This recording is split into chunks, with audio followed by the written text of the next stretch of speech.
Okay. Okay. Hey guys, this is Wes from JW Sports and Apparel. We got some great Alabama greats here, and well, I'm looking down. I should be looking up. Uh, we usually do a lot of these signings, and we get to do story time, and they tell funny stories. I've been telling stories to each other today, and it's really been a cool thing.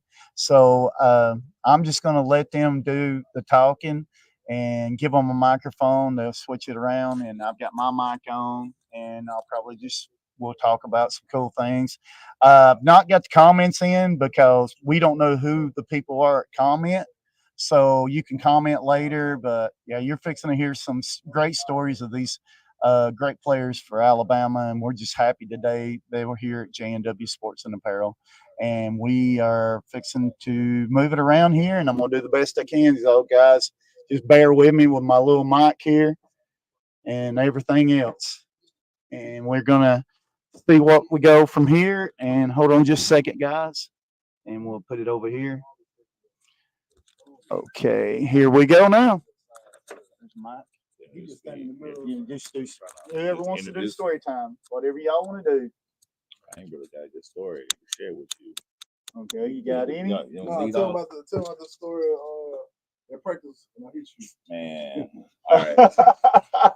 All right, I guess we're gonna do that. All right, so me and JERRELL here, we're in the same class. Do I need to clip this or just You can hold it? clip it or hold it, however you want All to right, do it. so we're in the same class, and our thing was we don't want to be red shirt freshmen. We're trying to make the bus. All right. So this dude, we're in the same class. We roommates. Like he lived down the hall. So I'm thinking, all right, we got each other's back. We came in here together. All right, it's just one day at practice. I don't know what got him to do right here. We going through the motions as usual. It was hot. We were probably tired, and it was kickoff. So on kickoff, the ball get kicked off, and the first line, you dodge to the right, you dodge to the left, then you break down, and you go make the tackle.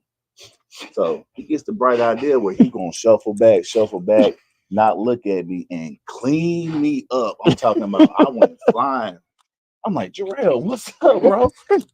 No, I'm trying to make the bus. I'm trying to make the bus. I said, forget the bus, bro. I gotta see you in the door. Yeah, but that's my dog though. But he did clean me up. But what I did learn from that situation was go hard or go home. You know what I'm saying? So I'm from Tennessee. I'm down here in Alabama. We were legit trying to make the 108 bus and don't want to be red shirt. So I started going hard too. And that was the motivation I needed to push me because we both made the bus. We traveling freshman year, turning up 2 national championships. So it was a great team. Yeah, iron sharpens iron for real. One thing that I like about you guys, you just being yourself today, and I appreciate y'all coming out to JW Sports and Apparel. Let everybody know. I mean, this is going to go on YouTube and everywhere. Tell everything what you're doing, and hey, show it. Okay. Yeah. So Chris Jordan, I was in pharmaceutical sales, and God put something on my heart, and I wanted to do something that was impactful, something that I could give to the next generation. And pharmaceutical sales, I felt like I was helping people, but at what cost? You know what I'm saying? Are you curing or are you putting on a band-aid? Prayed about it and left pharmaceutical sales cold turkey after talking to my wife, and we created Foundation Fitness of Alabama. So this is Foundation Fitness of Alabama. Here's the logo on my shirt. You can see the gold cross in the middle is because Jesus Christ is our foundation. We begin every class with the Lord's Prayer and give them a word of the day. We work on speed and agility, position specific movements. So if it's football season, we're working on football movements. If it's soccer, we're working on footwork, whatever it is. But we're trying to get the kids to move in the right direction and move adequately so that these coaches at the next level don't have to retrain them. And it's going to give them a step up as far as in competition. They're going to be better than everybody else. This is what I do. I'm a certified personal trainer in Morris, Alabama. It's annexed to Gardendale, Alabama. But, just really trying to have a different way to spread the gospel. Also be a positive light for these kids coming up because you don't have a lot of positive role models out there, especially ones that look like me. Just to be frank about it, that are black, doing something positive. not listen to all this secular music, shooting up, and all this other crazy stuff that's going on.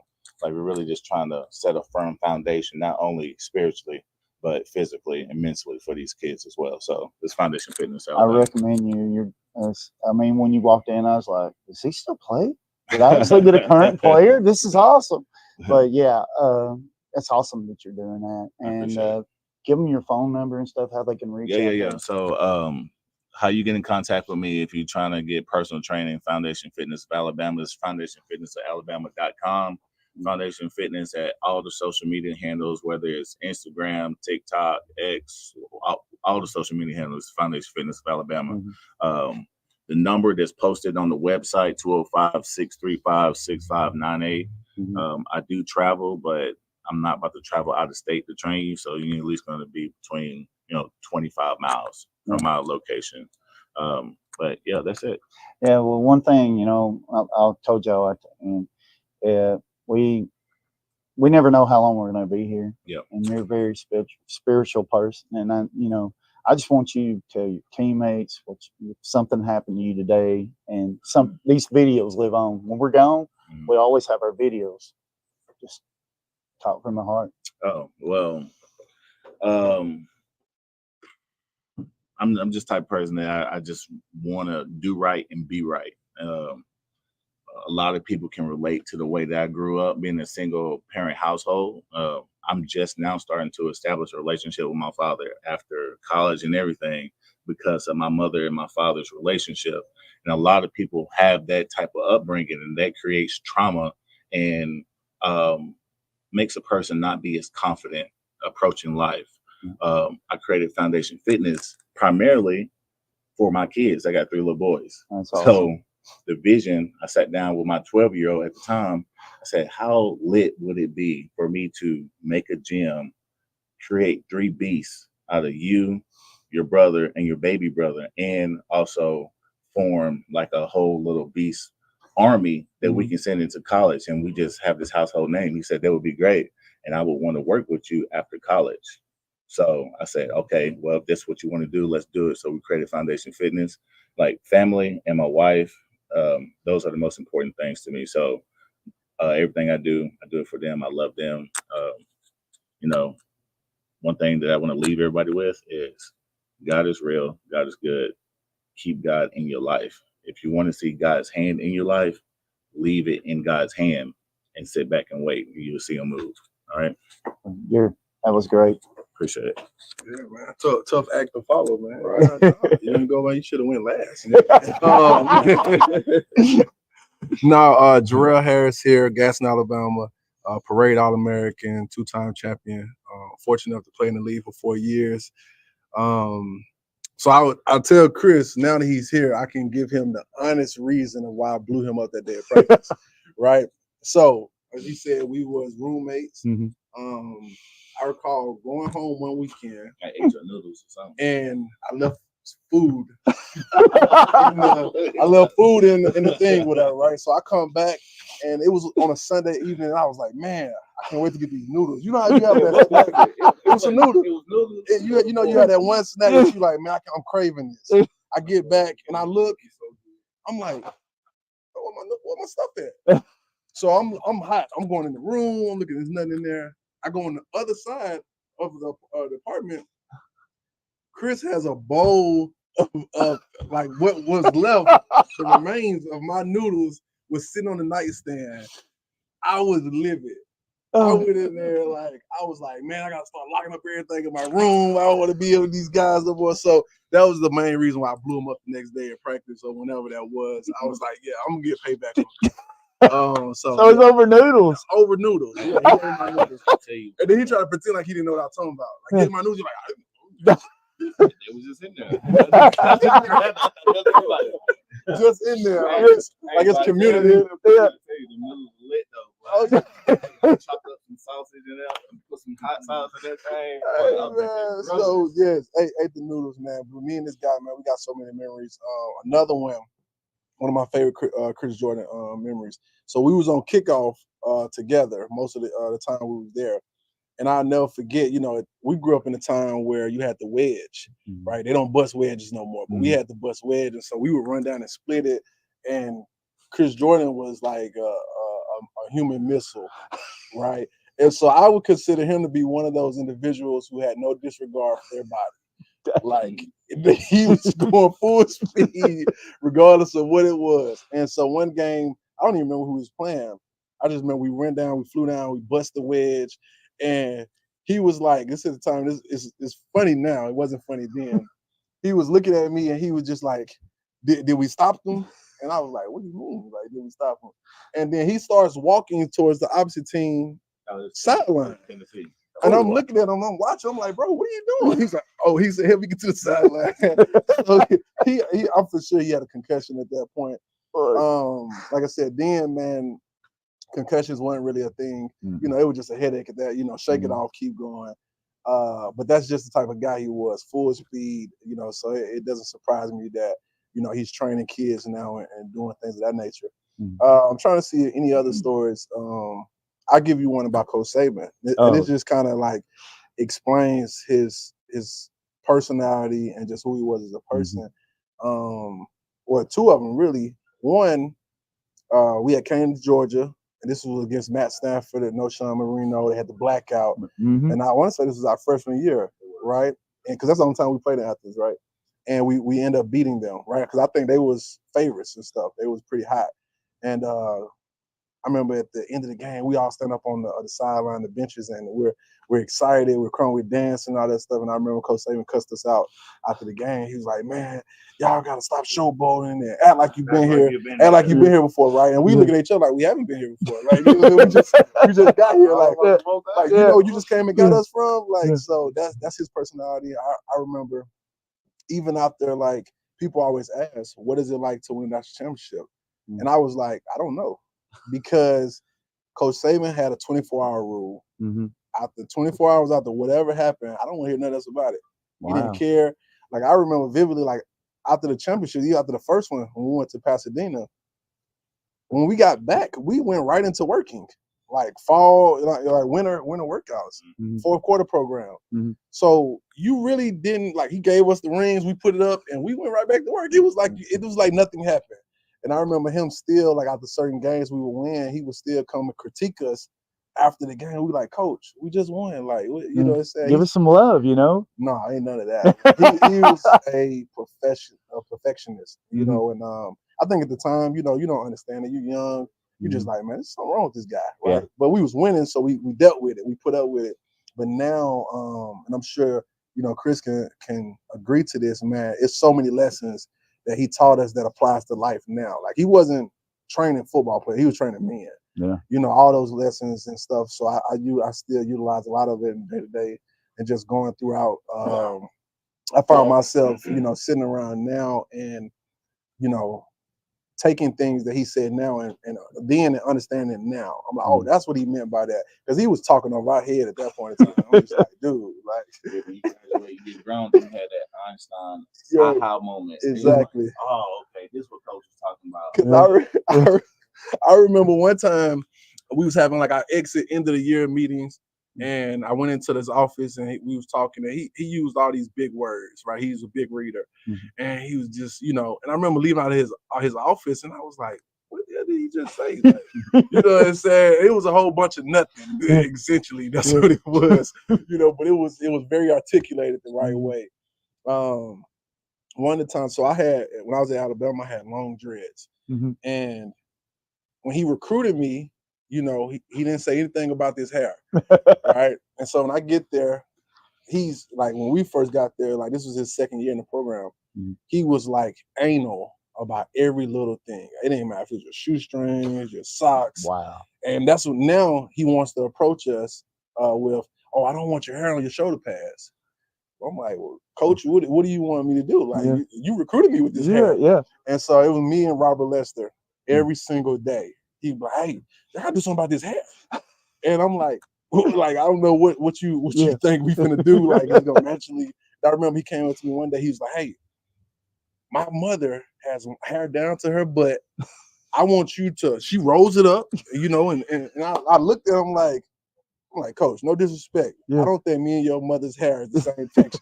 I was like, this don't roll up like, like that.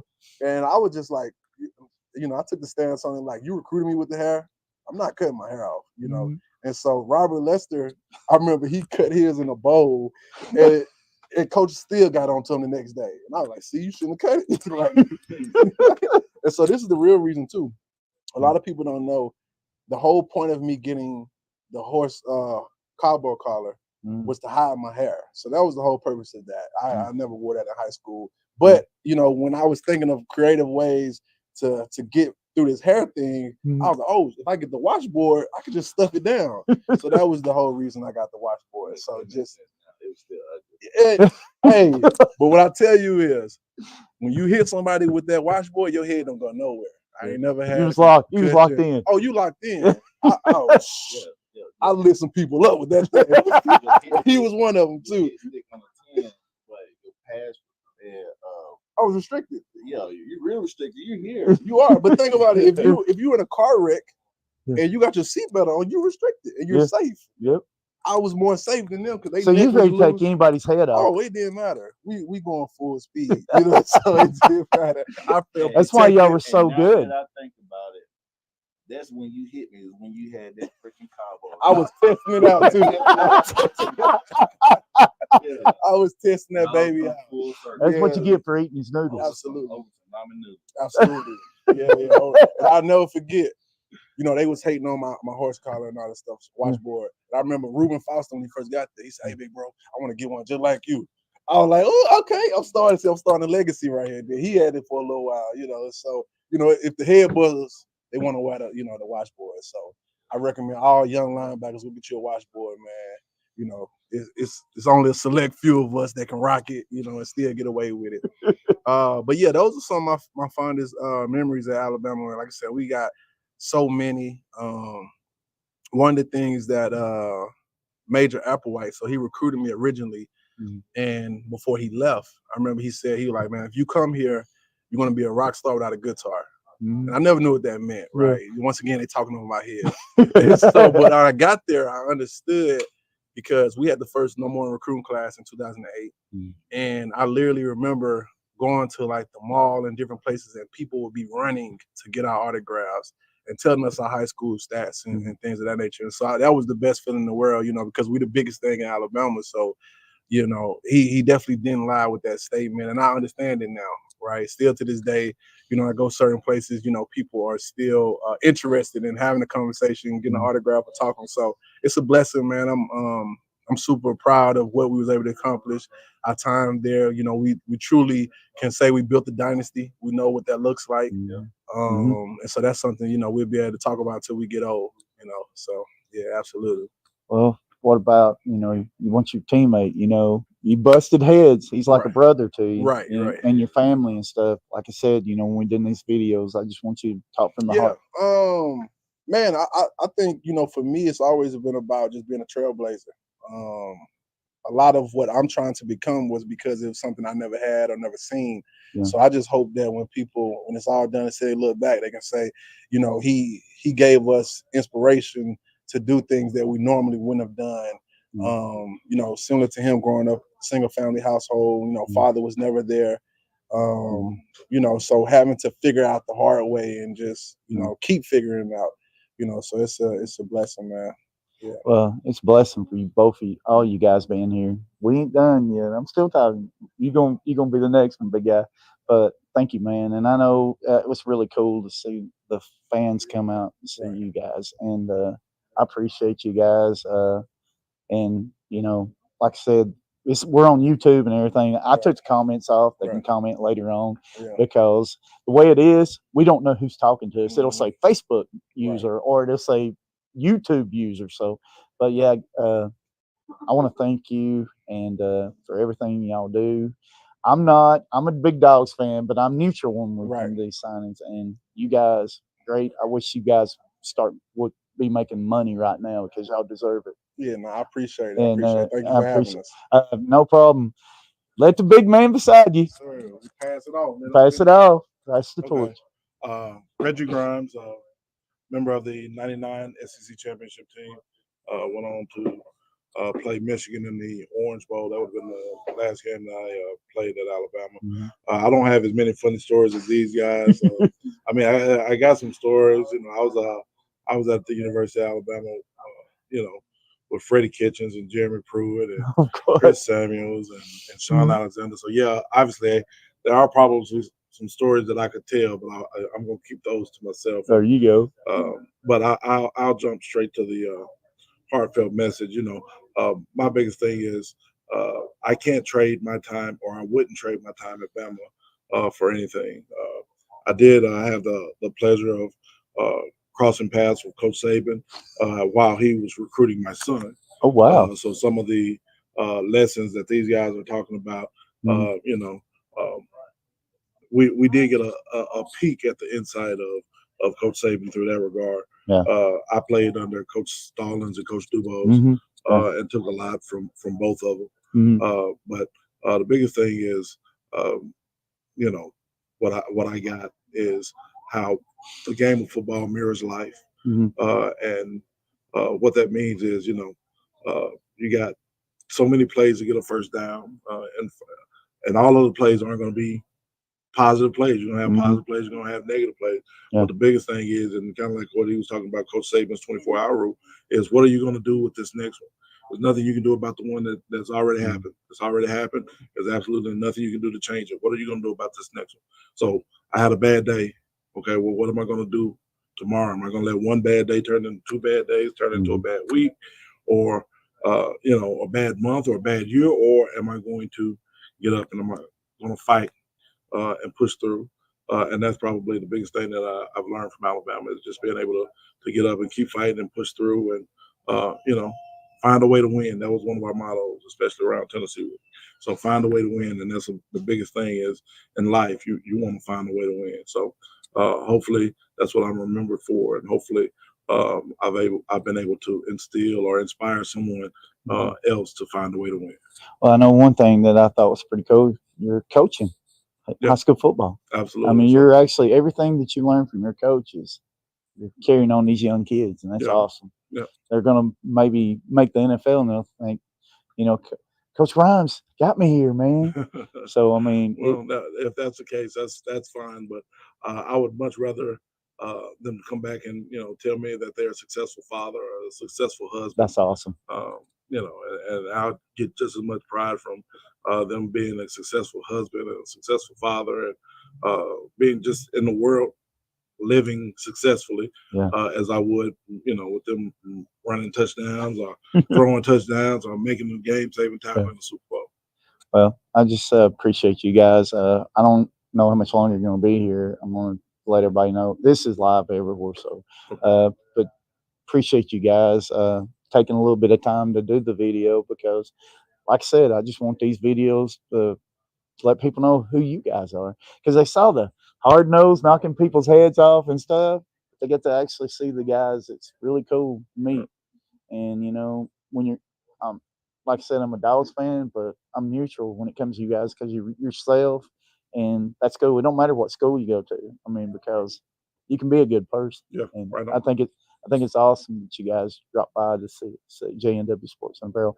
And guys, I'm not going to show my face anymore, but I was just going to let you know these guys are great people, and reach out, watch the video, reach out to the man here, Chris Jordan. You might have a child that needs that guidance, that maybe, you know, he ain't the next level. Maybe Chris can get him there, and maybe when they get to the school, they already know the coach.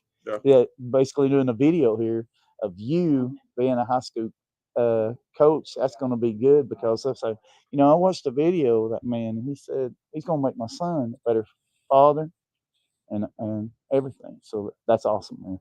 Well, I'm gonna get off here, guys, and we're gonna shut it down. And thank y'all for being a part of JNW Sports and Apparel. And I'm gonna get up here, and I hope you enjoyed the stories, and I hope y'all come to the next signing we got.